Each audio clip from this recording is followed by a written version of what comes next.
Kojima has confirmed that Death Stranding will have multiplayer, and as you can see from my previous video, there's a lot of surreal and bizarre things happening in this game. So with that in mind, what kind of crazy nonsense can we expect from the multiplayer? My name is Vegetas and welcome to another video.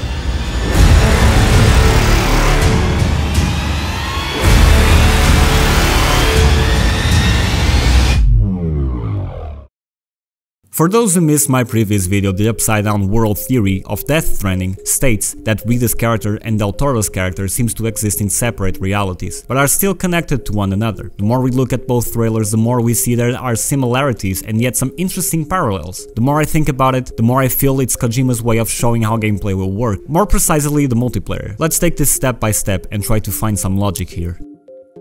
First, there is multiplayer. Kojima confirmed this. He said that this game would be like nothing we have ever seen, yet we'd be familiar with it nonetheless. Well, I guess that's a sentence. There's certainly the theme of connection. A strand can very well mean the connection to something more complex, in this case, a connection to death. Kojima several times used Kobo Abe, a Japanese surrealist writer, as an inspiration for this game, especially the stick and the rope short stories. Kojima quoted Kobo Abe when he said, "The stick is the first tool that mankind created to put distance between himself and bad things, to protect himself. The second tool mankind created is a rope.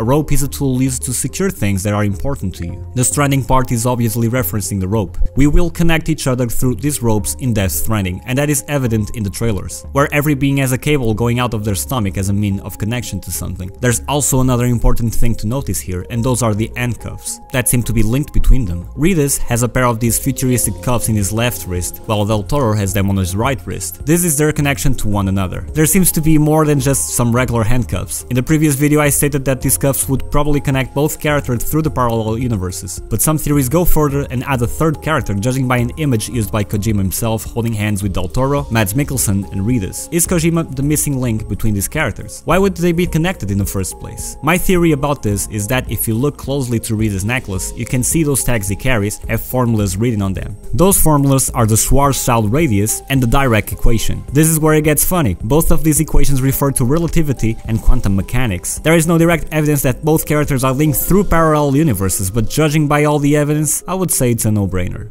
What does this mean in gameplay terms? Well, we can only speculate right now and we'll probably have no answers until this year's E3, but here's my take. I believe in this game all players will be connected, not like an MMO where everybody shares the same world, but I believe in a Dark Souls fashion. Gamers will experience the phantoms of other players through their world, but are unable to interact directly. This will be how we will experience Death Stranding. Gamers will experience their own world directly, but will be connected to the others. The difference in Death Stranding will be that the players will be able to influence other players' worlds. While in Dark Souls the only way you can interact is through invasions, but those only let you interact directly with the players and mostly with weapons, or the sticks if you want. For Death Stranding, Kojima said he wanted to focus on the ropes, the things we want to keep close. So maybe we can influence the parallel world from which we live in, maybe by influencing resources or NPCs. Imagine making a good deed on Reedus' world and some player on Del Toro's world would be able to notice the change on that deed. Another building wouldn't be destroyed, a river would not be contaminated. Resources like food or even energy would be available if players from one world complete certain actions. One of the many prominent themes seems to be what we've done with our own planet, through pollution, war, and even resource management. We've reached a cataclysmic state. Maybe if Reedus saves this world, Del Toro will be saved as well.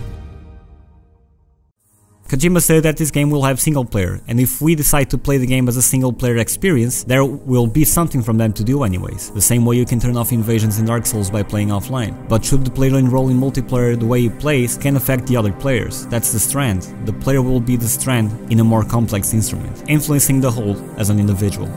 I'm really looking forward to this year's E3, and I'm pretty sure Kojima will be there. He recently posted a picture of the Ludens, the company's mascot, being packed for transportation, probably to make some appearance on the show floor, so I'm hoping to have some kind of gameplay reveal for this game, so we may look further into details and maybe finally understand what is Death Stranding. Thanks everyone for watching, and I'll see you guys on the next time.